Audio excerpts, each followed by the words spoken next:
I'm very excited about where Target sits as we think about the next 5 years and how we build on the momentum that we built in our business. Target shelves nationwide were suddenly cleared overnight without warning, leaving behind vacant rows in a storm of pure panic. Blake Lively's prized beauty line was abruptly axed by the retail giant's chief executive in an unprecedented corporate purge.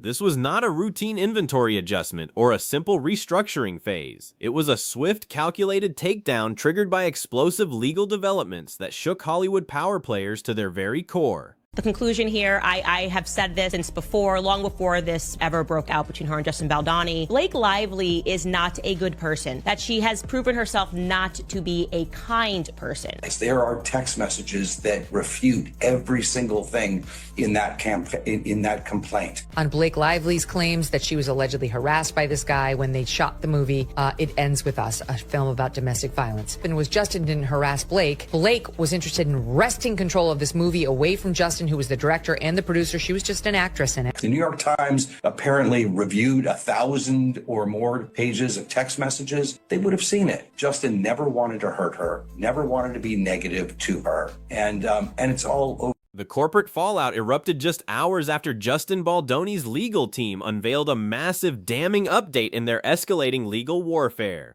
Whispers from inside executive suites revealed that Target's leadership received high-level briefings on undisclosed evidence that made continuing the partnership an impossible business risk.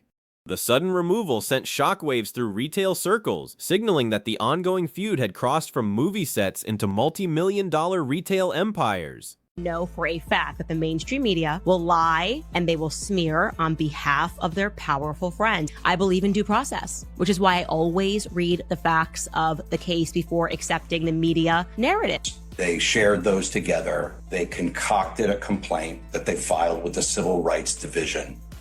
They omitted texts that would have provided contact. They were plotting with the New York Times for months to smear him, and there may be some important evidence. Well, she filed a civil rights complaint in Los Angeles, and then within 24 hours, the New York Times had the scoop.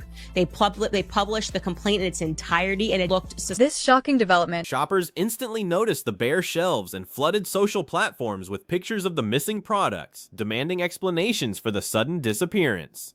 What began as quiet speculation rapidly transformed into a public relations catastrophe as internal memos surfaced regarding severed ties.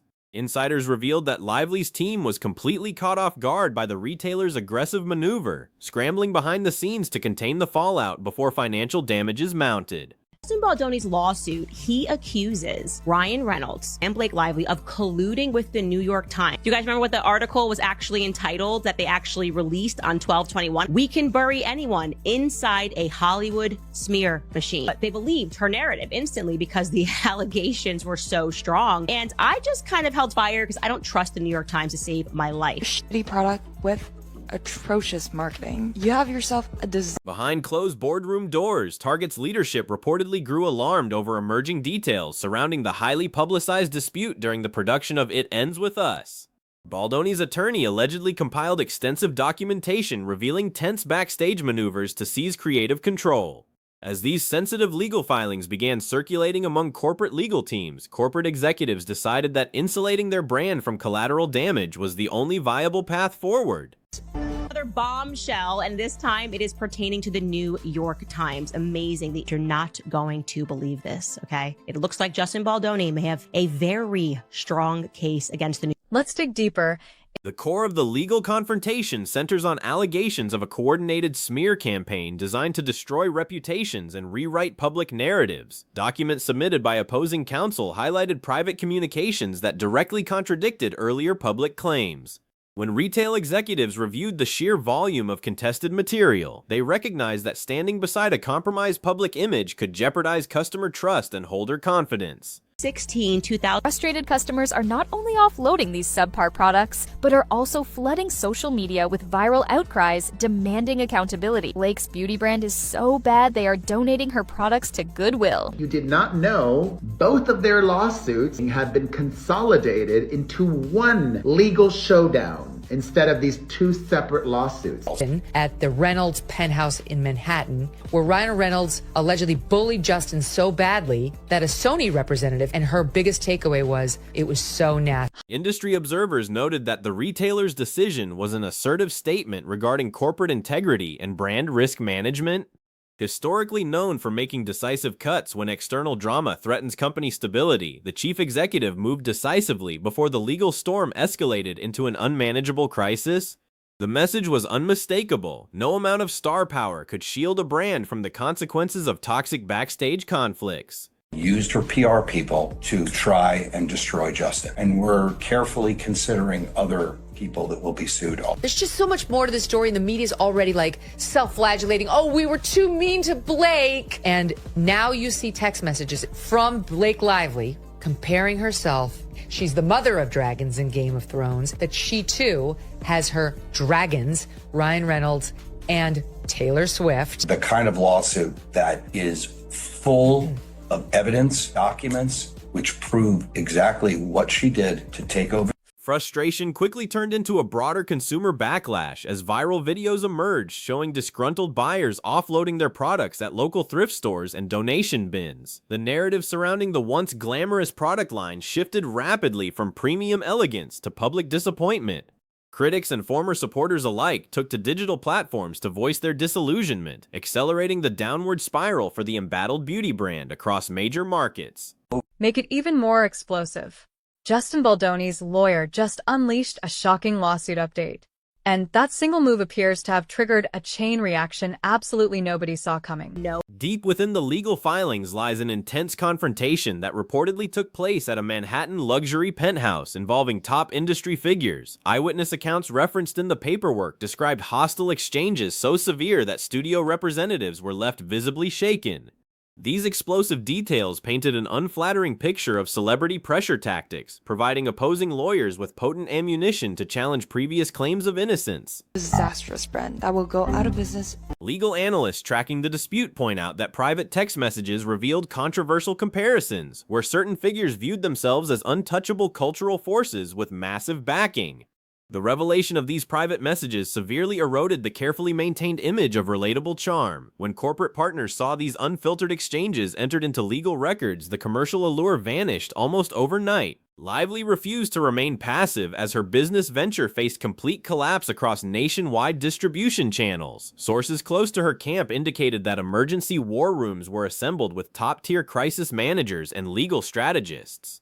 The goal was to launch aggressive countermeasures, portraying the brand as an unfairly targeted enterprise caught in a messy corporate crossfire rather than the architect of its own controversy. Her team prepared counter-narratives highlighting ethical sourcing, community initiatives, and the genuine consumer support that initially propelled the line onto store shelves. They argued that the retail ban was a premature overreaction, driven by unverified allegations rather than proven facts. Yet, despite attempts to project calm assurance through measured public statements, the severe commercial disruption continued to drain vital market momentum. Meanwhile, Baldoni's veteran attorney signaled plans to broaden the scope of legal action, targeting potential favoritism and questionable practices within corporate retail arrangements. The legal strategy aimed to demonstrate how major retail partnerships are sometimes influenced by back-channel pressure and shifting personal loyalties. This bold maneuver created immense anxiety across executive offices, threatening to drag multiple corporate heads into court. The prospect of high-profile depositions became an impending reality that neither side could easily dismiss. Under sworn testimony, private negotiations, contract disputes, and coordinated media strategies would be laid bare before the public. Corporate attorneys warned that such transparent proceedings would expose the inner workings of celebrity commerce, creating unpredictable liabilities for everyone involved. The controversy ignited a fierce debate online, splitting audiences into polarized camps arguing over corporate ethics versus celebrity accountability. Loyal supporters launched defensive campaigns to boost direct digital sales, attempting to bypass traditional retail roadblocks entirely. Conversely, vocal detractors argued that the corporate cancellation served as a long overdue reality check against unchecked Hollywood entitlement. Leaked internal discussions suggested that not everyone within the retail giant supported the abrupt decision to purge the line. Several mid-level directors raised concerns about losing significant foot traffic from younger demographics who originally sought out the products. However, leadership maintained that preserving long-term corporate reputation far outweighed short-term revenue gains from a scandal-ridden launch. The ongoing clash effectively demolished the illusion of effortless celebrity entrepreneurship, exposing the fierce vulnerability of fame-driven commerce.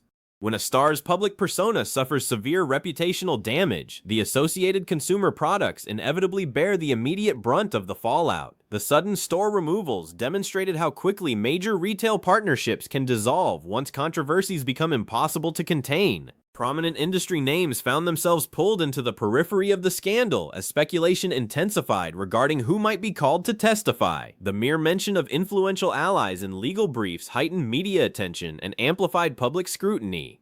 Every associated personality faced growing pressure to distance themselves from the toxic fallout before their own commercial ventures were compromised. The retail chief executive faced intense scrutiny from major holders demanding absolute transparency regarding the company's handling of celebrity contracts.